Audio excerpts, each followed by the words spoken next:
Hey guys, welcome back to my another blog. তো গতকালকে আমি বলছিলাম যে আমি কোন সাইডে গিয়ে কাজ করি। আমি সহি সালামত পৌঁছাইছিলাম। আমি কোন সাইডে গিয়ে কাজ করব এটা আপনাদেরকে আমি দেখাবো। এই যে আমার এক্সকাভেটার, এই যে আমার পিছনে কাজ করতেছে। তো আমি বসে রয়েছি, আমার মাথাটা মানে কীরকম ঘুরপাক খাইতেছে, এর জন্য বসে রয়েছি। তো এখানে ঠান্ডা জায়গা, এই যে আমের বাগান, ছোট ছোট মনে হয় যে আমরুপালি এরকম গাছ লাগাইছে। দেখেন বিশাল বড় একটা এখানে আমের বাগান, এই যে কত বড় একটা আমের বাগান।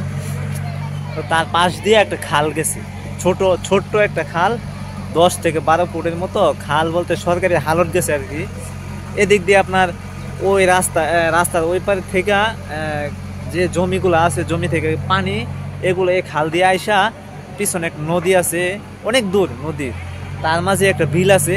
তো এই পানিগুলো সবগুলো বিলে গিয়ে নামে, যার কারণে এটাকে খাল বলে। এই এলাকার মানুষ এটাকে খাল বলে, যেহেতু এই সাইড দিয়ে পানি নামার জন্য মানুষ ব্যবস্থা করছে। মানুষের যে দখল সম্পত্তি অথবা কিনা সম্পত্তি এগুলা বাদ দিয়া সরকারি যে জায়গা আছে এই জায়গা দিয়া বিলের মধ্যে পৌঁছাইছে, তাকে মানে পানি নামে, এর জন্য এটাকে খাল বলা হয়। এই সাইড দিয়া একটা রাস্তা হইতেছে, মানুষ এদিকে আসা যাওয়ার খুবই কষ্ট হয়। অনেকগুলা মানুষ, অনেকগুলা ফ্যামিলি এই জায়গাতে আছে। তো তারা এখান দিয়া আসতে খুবই কষ্ট হয়। রাস্তা একবারেই ছিল না, এরকম সমতল জমি ছিল।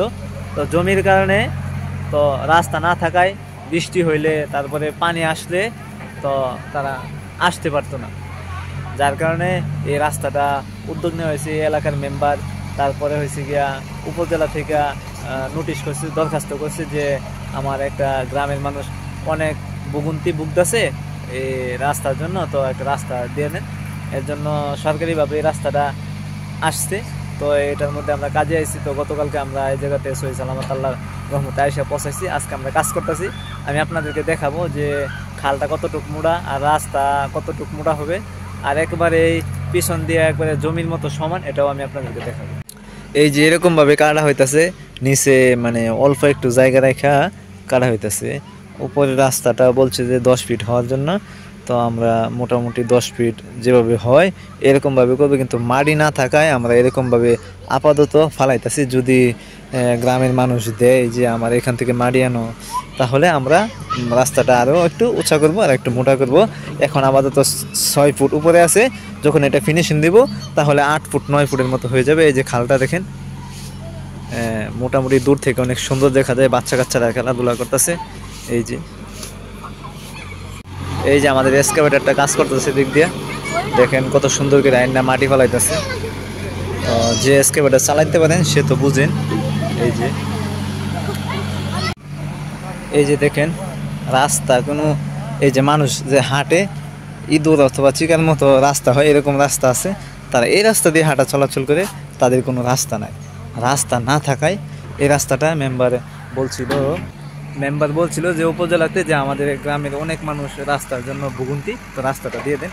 এই জমি যেরকম রাস্তা এরকম, তো ওই রকমভাবে আমরা রাস্তা বানাইতেছি। দেখেন জমিটা আছে সমান, রাস্তাটাও সমান। তারা এটা দিয়ে আসে যায়, কিন্তু বৃষ্টি আসলে, বর্ষার পানি আসলে চলাফেরা খুবই কষ্ট হয়, যার কারণে রাস্তাটা মেরামত কাজ চলতেছে, নতুন করে বান্ধা হইতেছে, মাটি ফালানো হইতেছে। আমি আপনাদেরকে দেখাইলাম যে খালের কি অবস্থা, একবার ড্রেনের মতো এটাকে কাইটা মোটা করতেছে, যাতে এটা দিয়ে পানি আসা যাওয়া করতে পারে। এরকমভাবে আমরা খালের সাইড দিয়ে রাস্তাটা বানাবো। এই যে কত মানুষ এদিক দিয়ে আসা যাওয়া করে, সে রাস্তা না থাকার কারণে মানুষের অনেক কষ্ট হয়। এই বিষয়টা আমরা করতেছি যাতে মানুষ ভালোভাবে আসতে পারে, গাড়ি নিয়ে যাতে বাসায় যাইতে পারে।